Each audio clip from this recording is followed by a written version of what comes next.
नमस्कार, आप देख रहे हैं आईपा यानी कि all India progressive politic association, वो मंच जहां हम बात करते हैं प्रगतिशील राजनीति की, उन मुद्दों की जो जन सरोकार से जुड़े हैं, वो मुद्दे जो देश में प्रगति लाएंगे। और हम कोशिश करते हैं आप लोगों को ऐसे लोगों से मिलाने के लिए जो जमीनी स्तर पर काम कर रहे हैं। और आज इन्हीं मुद्दों पर बात करने के लिए हमारे साथ मौजूद है अंजलि सिंह जी, जो कि जूट आर्टिशन की फाउंडर हैं। ये महिलाओं के लिए बेसिकली काम करती हैं। तो आइए इनसे बात करते हैं और जानते हैं कि आखिर किस तरह की ये संस्थान है और किस तरह से ये महिलाओं को रोजगार प्रदान कर रही हैं। स्वागत है मैम आपका। नमस्कार। मैम, अपने संस्थान के बारे में सबसे पहले हमें बताएं। हमारी संस्था है जूट आर्टिजन गिल्ड एसोसिएशन नाम से, और ये पिछले 2009 से हम लोग चला रहे हैं इसको। इसमें ये बेसिकली महिला प्रधान संस्था है और महिलाओं के लिए और महिलाओं के द्वारा ही इसमें जो प्रोडक्ट्स हैं वो बनाए जाते हैं। और हम लोग जूट बैग्स का निर्माण करते हैं। एक महिला से हमने काम शुरू किया था और आज तकरीबन हम लोग 5,500 से ज़्यादा महिलाओं को ट्रेन कर चुके हैं और 1,000 से ज़्यादा महिलाएं हमारे संग इस काम में एक्टिवली जुड़ी हुई हैं और अपने पैरों पर खड़ी हुई हैं और अपने एक सफल साथी के रूप में अपने परिवार में जो है उसकी जो आय व्यय है उसको चला रही हैं। तो मैम, जैसा कि आपने बताया कि आप लोग जूट को लेके काम करते हैं, सरकार द्वारा आपको कितनी मदद मिलती है इस पे, या किस तरह से वो लोग आपको सपोर्ट करते हैं, नहीं करते हैं, या कहाँ पे आप कमी देखती हैं उसकी? सरकार बेसिकली हम लोग अगर हम अपनी बात करते हैं तो हाँ, हमें काफ़ी हद तक उससे सहायता मिली है सरकार से। शुरुआत में हम लोगों को एक प्रधानमंत्री बेरोज़गार योजना के अंतर्गत जब हमने काम स्टार्ट किया था तो उसमें हमें काम करने के लिए लोन प्राप्त हुआ था। उसी से जो है इसमें जो है आप कह सकते हैं प्रगति हो पाई। उस वजह से वो एक शुरुआती दौर था। उसके बाद समय समय पर हम लोग जब हम लोग जुड़े हुए हैं मिनिस्ट्री ऑफ MSME से और नेशनल जूट बोर्ड से। ये ट्रेनिंग्स जितनी भी हम लोग दिला पाए शुरुआत में वो नेशनल जूट बोर्ड के प्रोजेक्ट के तहत था, जो कि टेक्नोलॉजी मिशन था, जूट टेक्नोलॉजी मिशन 4। और उसके बाद हम लोग अब अपने स्तर पे अपने द्वारा जो है संस्था के द्वारा ट्रेन करते हैं। और जो मिनिस्ट्री ऑफ MSME है उसने हम लोगों को हाल ही में 2021 की शुरुआत में ही एक स्फूर्ति नाम से परियोजना सैंक्शन की है, जिसमें हम लोगों को एक कॉमन फैसिलिटी सेंटर बनाकर उसमें 740 महिलाओं के लिए रोज़गार परक जो है वो प्लेटफॉर्म आप कह सकते हैं तैयार करना है। तो इस परियोजना से तकरीबन 8-9 गाँव की महिलाएं जो हैं वो तैयार होंगी अपने पैरों पे खड़े होने के लिए। उनको रोज़गार उपलब्ध कराया जाएगा, कच्चा माल मिलेगा, उनको ट्रेनिंग्स मिलेंगी, उनको बाकी सारे बैंक्स में अकाउंट होंगे, उनके जनधन खाते होंगे, उनके बीमा योजनाएं होंगी, उनकी अटल पेंशन योजनाएं तक होंगी। तो इस तरीके की सुविधा उनको मिल रही है। तो ये सब ऑब्वियसली सरकार के ही प्रयास से हुआ है। और तीसरा जो है हम लोग को अक्सर ही जो है वो प्लेटफॉर्म्स दिए जाते हैं जहाँ पर हम लोग ये जो बना हुआ माल है उसको एग्जिबिट करने के लिए मेलों वगैरह में पार्टिसिपेशन के लिए भी अपॉर्चुनिटीज़ दी जाती हैं। मैम, जैसे आप ग्राउंड लेवल पे काम करते हैं तो आपको क्या दिखता है कि लोग कितना जागरूक है? जैसे आपने हमें बताया कि इतनी सारी योजनाएं हैं सरकार द्वारा चलाई जाती हैं, उसको लेके लोग कितना जागरूक है? अगर हम ज़मीनी स्तर की बात करें, वहाँ पे लोग कितना जागरूक है? हाँ, मैं कहूँगी ज़मीनी स्तर पे क्या उच्च स्तर पे भी लोगों को योजनाओं के बारे में पता नहीं है। बहुत लैक ऑफ अवेयरनेस है। लोग ये तक नहीं जानते कि बैंक में खाता भी खुल सकता है और उनको वहाँ से लोन भी मिल सकता है, और अगर वो कुछ करना चाहते हैं तो इसकी उनको जानकारी ही नहीं है। और इसके लिए मुझे लगता है कि अवेयरनेस कैंपेन चलाना बहुत ज़रूरी है सरकार द्वारा, जो कि अभी तक नहीं हो रहे हैं, और हो भी रहे हैं तो वो बहुत सीमित दायरे हैं और वो पॉलिटिकल रूप लेकर वो सिर्फ वो उतने में सीमित रह जाता है और आम जनता तक उसके बेनिफिट्स नहीं पहुंच पाते। हर महिला, हर बैंक में, हर एक ब्रांच में एक महिला को उनको लोन देना है, एक SC ST को, एक जनरल को, और तब भी जो है बैंक्स के टारगेट्स पूरे नहीं हो पाते हैं। तो इस तरीके से अवेयरनेस की बहुत कमी है, उस पर ज़रूर वर्क करने की ज़रूरत है। मैम, अगर हम लोग बात करें कि चुनाव आने वाले, विधानसभा चुनाव आने वाले, तो क्या देखा क्या जाता है कि जब भी चुनाव आते हैं कोई ना कोई एक राष्ट्रीय मुद्दा उठ जाता है, भावनात्मक मुद्दा उठ जाता है, लेकिन वहाँ के जो स्थानीय मुद्दे होते हैं, क्योंकि आप अलग अलग जगहों पे घूमते हैं, आप देखते हैं लोगों को, तो वहाँ के जो स्थानीय, जैसे कि सड़क, पानी, ये सारे जो मुद्दे होते हैं वो कहीं ना कहीं रह जाते हैं। तो इसमें आप दोष किसका देखते हैं? ये जनता है जो अपने मुद्दों को आगे नहीं लेके आ पाती है, या फिर ये राजनीतिक पार्टियाँ हैं जो उन्हें भटका देते हैं? आज की अगर पॉलिटिकल सिचुएशन आप देखें तो जो नेता हैं हमारे वो बेसिकली अपॉर्चुनिस्ट ज़्यादा हैं, सिर्फ अपना ही देख रहे हैं। आजकल भी आप न्यूज़ में देख रहे होंगे कि एंड टाइम पे पार्टी छोड़ दी और कह रहे हैं कि दलित समाज का ये नहीं हुआ, वो नहीं हुआ और कुछ फ़ायदा नहीं हुआ। अरे फ़ायदा सरकार ने किया तो आप भी तो सरकार का अंग थे, आपने क्या किया ये तो बताइए, आपने भी तो कुछ किया होगा। आप तो टॉप लेवल पे हो, आपको तो कोई रोक नहीं थी ना समाज कल्याण करने के लिए, तो आप एक ओवरऑल सरकार पे दोष कैसे दे सकते हो कि सरकार ये काम नहीं कर रही है। तो और रही बात आम जनता की, तो आम जनता ऑब्वियसली बहुत जूझती है रोज़मर्रा। जहाँ हमारा ये कॉमन फैसिलिटी सेंटर बनने जा रहा है, वहाँ की रोड्स जो हैं वो वहाँ के रोड के मतलब किनारे जो है नहर है और नहर के बीच में बाउंड्री नहीं है। सो हम लोग जब भी जाते हैं तो डरते हुए जाते हैं कि पता नहीं कब क्या हो जाए। तो मतलब 20 की स्पीड पे गाड़ी चलती है, तो क्या वो वहाँ के सांसद विधायक को नहीं दिखा होगा कि यहाँ पे एक पुलिया एटलीस्ट वो बाउंड्री होनी चाहिए, वो रोड्स पे गड्ढे नहीं होने चाहिए। आम जनता सिर्फ अपने सांसद को, विधायक तक बात पहुँचा सकती है, लेकिन कितना कोई, आप रोज़ इतने अप्रोचेबल नहीं है नेता जो हम रोज़ पहुँच गए और जी आज आपने निकल नहीं किया, आज कर दीजिए। तो समस्या तो सामने दिख रही है, इसीलिए आप उभर के ऊपर आए हो, लेकिन फिर भी वो समस्या नहीं हो रही है और उसके बाद इलेक्शंस आ जाते हैं, फिर काम नहीं होता तो आपको टिकट नहीं मिलती। तो ये सब बातें हैं, ये बहुत गंभीर मुद्दा है, मुझे बोलना बहुत बड़ा मुद्दे का टॉपिक है डिस्कशन का।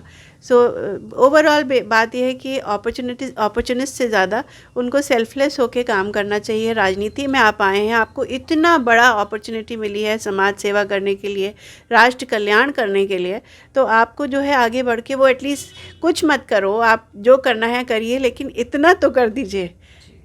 आपने बिल्कुल सही बात की कि राजनीति बेसिकली समाज सेवा है, ना कि ये अपने लिए अपनी सेवा है। तो मैम इसी से जुड़ा मेरा सवाल है कि जो ये जाति धर्म वाली राजनीति की जाती है, आपको क्या लगता है कि ये राजनीति क्यों हमारे देश में राजनीति का हिस्सा नहीं होना चाहिए? क्योंकि हम एक विजन देना चाहते हैं कि प्रगतिशील राजनीति हो। तो आप हमारी जनता को प्लीज़ ये बात समझाइए कि आखिर क्यों जाति धर्म से परे अब हमें उठना पड़ेगा, अब हमें ऐसे मुद्दों को सामने लाना पड़ेगा जिससे हमारे देश की प्रगति हो, उनकी प्रगति हो।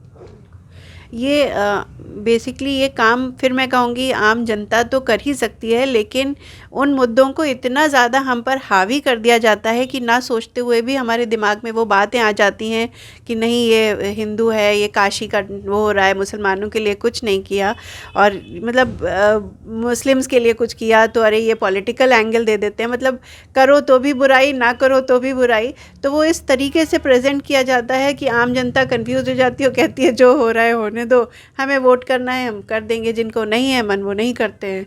सो ये एक एंगल है, लेकिन ऑब्वियसली हमें पर्सनली अपने लेवल पे जो है ये सोचना ज़रूर चाहिए कि इंसान, भगवान ने सबको एक ही रूप बनाया है, इंसान का रूप दिया है।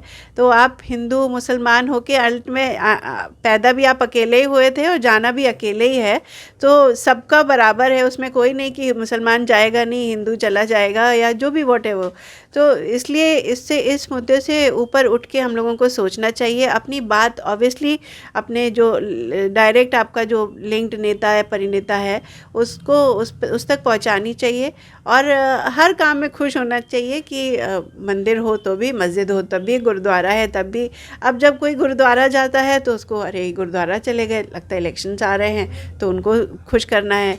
अगर वो वहाँ चले गए, मस्जिद चले गए, तो वे अरे पॉलिटिकल एंगल है, वैसे तो ये जाते नहीं है। अरे अब हिंदू है तो उसने काशी का अगर कॉरिडोर बनाया है तो एक अच्छे भारत का निर्माण करने के लिए ही तो सारे काम हो रहे हैं ना। हर एंगल्स पे सरकार देखिए करना भी चाहती है, तो वो पॉलिटिक्स ऐसी है कि वो उसको जो है करने नहीं दिया जाता। अगर महिलाओं की हम बात करें कि आप फील्ड पे उतरती हैं, आप देखती हैं, इसके अलावा जैसे आप लोग रोज़गार प्रदान करने का काम करते हैं, लेकिन और कौन कौन सी दिक्कतें हैं? अगर हम एज अ महिला मैं आपसे पूछना चाहूँ कि हमारे प्रदेश की अगर हम बात करें, सिर्फ प्रदेश की, तो ऐसी कौन कौन सी दिक्कतें अभी भी महिलाओं को जिससे उन्हें जूझना पड़ता है, जिस पे काम करने की भी ज़रूरत है? महिलाओं को सबसे पहले तो शिक्षा, अवेयरनेस, उनके हकों के लिए लड़ाई, उनके जो राइट्स हैं उसकी उनको जानकारी होना, उनको शिक्षित करना, आर्थिक तौर पर मजबूत करना, ये एक औरत के लिए बहुत ज़्यादा ज़रूरत है। अगर हम इस कहते हैं ना कि अगर एक महिला को आप पढ़ा रहे हो तो परिवार मजबूत हो रहा है, परिवार नहीं समाज मजबूत हो रहा है। तो लेकिन उसके साथ साथ ये भी है कि महिला को आपको पढ़ाना है तो उससे पहले आपको उस पुरुष को पढ़ाना पड़ेगा कि भैया तुम्हें इसको पढ़ाना बहुत ज़रूरी है। और हमें लैंगिक समानता जो कहते हैं, जेंडर इक्वालिटी, इस पर बहुत ज़रूरत है। हमारा फिर वही बात है, निचले स्तर पे नहीं, ऊपर के स्तर पे भी बहुत ज़्यादा ज़रूरी है औरत को सिर्फ औरत ना समझना। अभी तो बहुत चेंजेस आ गए हैं, पर फिर भी कहूँगी कि कोई चेंज नहीं आया। अगर आप असलियत में अंदर घुस के देखेंगे तो अभी भी औरत जहाँ जितनी मजबूर थी, सक्षम हो के भी, महाकाली हो के भी, दुर्गा हो के भी, वो इतनी शक्तिशाली होकर भी फिर भी मजबूर है आज के दौर में भी उसको अपने परिवार के, समाज के आगे एक ना एक हद के आगे रुकना ही पड़ता है, झुकना ही पड़ता है। तो इस चीज़ से उबरना बहुत ज़रूरी है। महिलाओं को उनका हक मिले, उसको भी इंसान समझा जाए। जो गांव में आप देखते होंगे इतना डोमेस्टिक वायलेंस है, शहरों में भी है, बड़े लेवल पे भी है। तो वो सब कहीं ना कहीं पर किसी रूप में अंत होना चाहिए और उनको एक मजबूत, उनकी बढ़ोतरी के लिए, भारत की बढ़ोतरी के लिए महिला का होना बहुत ज़रूरी है मजबूत। जैसे आपने शिक्षा का भी जिक्र किया कि शिक्षा एक बहुत अहम रोल करती है, तो आपको क्या लगता है कि इस समय हमारे देश की जो शिक्षा प्रणाली है उसको अगर हम और ऊपर चढ़े, हम बात करते हैं कि हम विश्वगुरु बनेंगे, लेकिन क्या हम अभी उस स्तर पर हैं कि हम वहाँ तक पहुँच पाएंगे? शिक्षा प्रणाली में आप क्या बदलाव देखना चाहती हैं या क्या सोचती हैं उसको लेकर?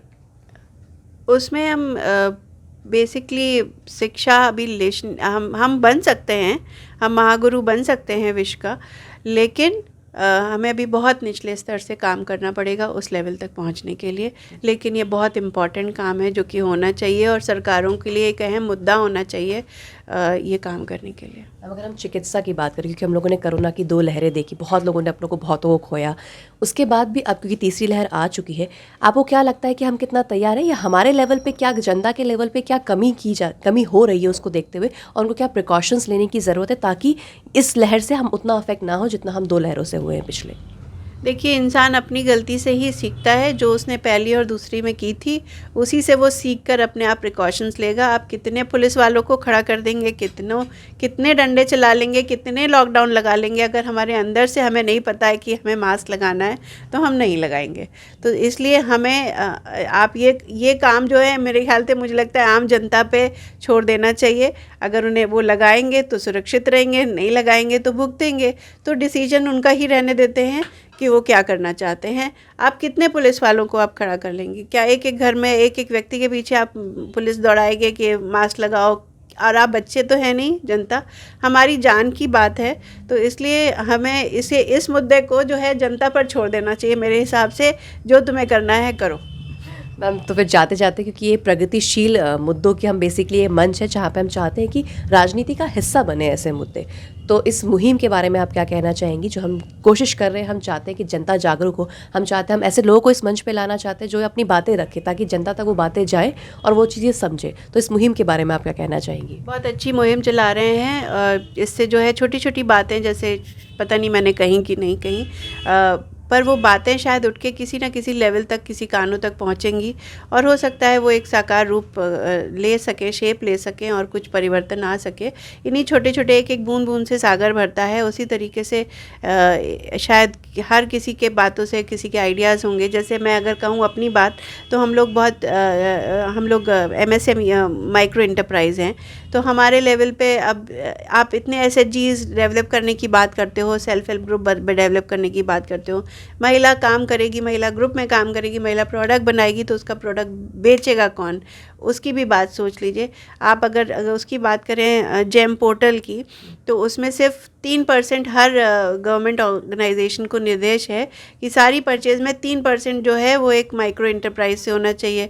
उसमें भी एक सोशल एंटरप्रेन्योर से 100 में 3% की ही भागीदारी क्यों दी जा रही है? उसको कंपल्शन क्यों नहीं कर दिया जा रहा? एक माइक्रो एंटरप्राइज है जो कि निचले स्तर से उठकर एक महिला काम कर रही है, तो उसको आप इतनी पढ़ा लिखी, टेंडर डॉक्यूमेंट, ये डॉक्यूमेंट, वो डॉक्यूमेंट, तो कहीं ना कहीं क्या हम उनको उस चीज़ से अलग नहीं कर सकते उनके प्रोडक्ट के बल पे? वही प्रोडक्ट 300 रुपये का हमारे जो रिक्वायर्ड है वो 300 रुपये का प्रोडक्ट है, उसने डाल दिया भाई 275 रुपये। एक जो है जो नॉर्मल जो हैं व्यापारी हैं, डाल दिया उन्होंने 120 रुपये, लो मिल गया टेंडर। तो वो जेम की वो कहाँ रही वो पैरामीटर्स पे कहाँ पर उतरे कि किसको मिलना चाहिए, किसको वरीयता देनी चाहिए, वो सिर्फ कागज़ी पर लिख के रह जाता है कि हम आपको वरीयता देंगे अगर आप माइक्रो इंटरप्राइज़ हैं। बहुत अच्छी बात है आप वुमेन इंटरप्राइज़ हैं, लेकिन आप उसको प्रैक्टिकल तौर पे वो साकार रूप नहीं ले पा रहा है, ये कमियां हैं, तो इनको आगे बढ़ाना चाहिए। बिल्कुल, धन्यवाद मैम। तो ये थे अंजलि सिंह जी। हमारे चैनल से जुड़े रहने के लिए इसे लाइक, शेयर और सब्सक्राइब करना ना भूलें। धन्यवाद।